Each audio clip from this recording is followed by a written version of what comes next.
अस्सलाम वालेकुम वरहमतुल्लाह। दोस्तों कैसे आप सब? उम्मीद है आप सब खैरियत से होंगे। अल्लाह ताला आप सबको खुश रखे। कल की वीडियो का रिजल्ट बड़ी तेज़ी के साथ सुने, उसके बाद 5 सवालात आप नोट करें। सबसे पहला जवाब आया है सईद बिन हुसैन हैदराबाद से, सलाम किया, वालेकुम अस्सलाम। पहला जवाब है जिसने ईमान की हालत में नबी सल्लल्लाहु अलैहि वसल्लम को देखा और ईमान की हालत में दुनिया से रुखसत हुए उन्हें सहाबा कहते हैं। बिल्कुल सही जवाब है। दूसरा जवाब है हज़रत अबू बकर सिद्दीक़, बिल्कुल सही जवाब है। तीसरा जवाब है इमाम मेहदी, ये जवाब आपका रॉन्ग है। इमाम मेहदी नहीं बल्कि वो है हज़रत अम्मार बिन यासिर रदियल्लाहु ताला अन। ठीक है, अम्मार बिन यासिर को जो है मसीहुल इस्लाम का लक़ब दिया गया है। वो इमाम मेहदी जवाब वाला जो है वो रॉन्ग है। ठीक है, उसके बाद है चौथा असद बिन ज़र्रा, ये जवाब भी आपका रॉन्ग है। आपका जो है चौथा जवाब जो है वो है हज़रत उस्मान बिन माज़ून रदियल्लाहु ताला। ठीक है, जन्नतुल बकी में सबसे पहले दफन वाले सहाबी का नाम है हज़रत उस्मान बिन माज़ून रदियल्लाहु ताला। ठीक, इसको आप नोट करें। 2 जवाब आपका रॉन्ग है। उसके बाद 5वां जवाब है हज़रत अली।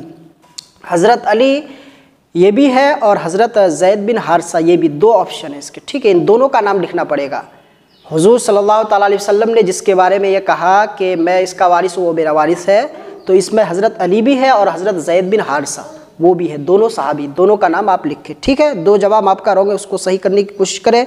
दूसरा जवाब देने वाला है हमारे कनीज़ फ़ातिमा, जिसने ईमान की हालत में आका सल्लल्लाहु अलैहि वसल्लम को देखा और ईमान ही की हालत में इस दुनिया से रुखसत हुआ। बिल्कुल सही जवाब है। दूसरा हज़रत अबू बकर सिद्दीक़। ठीक है, हज़रत इमाम मेहदी, ये जवाब रॉन्ग है आपका।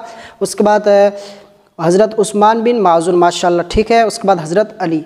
आपके जो है कनीज़ फ़ातिमा, आपके 4 जवाब जो है बिल्कुल दुरुस्त है, 1 जवाब जो है रॉन्ग है। इमाम मेहदी नहीं बल्कि अम्मार बिन यासिर के बारे में जो है आता है। ठीक, उसके बाद तीसरा जवाब देने वाला है हमारे शोएब हैदराबाद से, सलाम क्या है, वालेकुम अस्सलाम। जिसने ईमान की हालत में हुज़ूर सल्लल्लाहु अलैहि वसल्लम का दीदार किया और ईमान ही की हालत में दुनिया से पर्दा फरमाई, उसको सहाबा कहते हैं। बिल्कुल सही जवाब है। दूसरा है हज़रत अबू बकर सिद्दीक़, बिल्कुल सही जवाब है। तीसरा जवाब है हज़रत अम्मार बिन यासिर, माशाअल्लाह आपका जवाब दुरुस्त आया है। चौथा है हज़रत उस्मान बिन माज़ून रदियल्लाहु ताला, बिल्कुल सही है। हज़रत ज़ुबैर बिन अल अवाम रदियल्लाहु ताला। आपका 5वां जवाब जो है रॉन्ग है।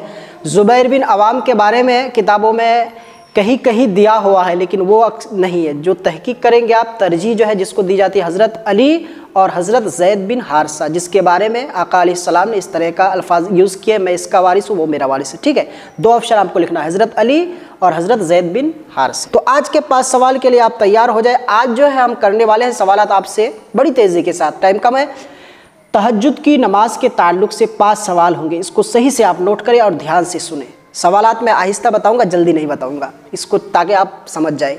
पहला सवाल है तहज्जुद की नमाज किस वक्त पढ़ी जाती है? आसान है, तहज्जुद की नमाज किस वक्त पढ़ी जाती है, पहला सवाल है। दूसरा सवाल है कुरान में तहज्जुद का जिक्र कहाँ आया है? कुरान में तहज्जुद की नमाज के बारे में कहाँ जिक्र आया है? कौन से पारे में है? आयत नंबर कितनी है? कौन सी सूरत में है? ये नाम लिखिए आप। ठीक है, दूसरा सवाल समझ गए। तीसरा सवाल है तहज्जुद की नमाज कम अज़ कम कितनी रकात है? तहज्जुद की नमाज कम अज़ कम कितनी रकात है? इसको आप नोट करें। उसके बाद जो है चौथा सवाल है तहज्जुद की नमाज फ़र्ज़ है या नफिल? तहज्जुद की नमाज फ़र्ज़ है या नफिल? उसके बाद 5वां सवाल है तहज्जुद पढ़ने का सबसे अफजल वक्त कौन सा है? तहज्जुद की नमाज पढ़ने का सबसे अफजल वक्त कौन सा है? तो ये 5 सवालात तहज्जुद की नमाज के ताल्लुक़ से, इसको आप नोट करें। उम्मीद करता हूँ सही जवाब देने की कोशिश करेंगे। आज के सवालात बहुत ही आसान है। फिर मिलेंगे हम कल की वीडियो में। अस्सलाम वालेकुम व रहमतुल्लाह।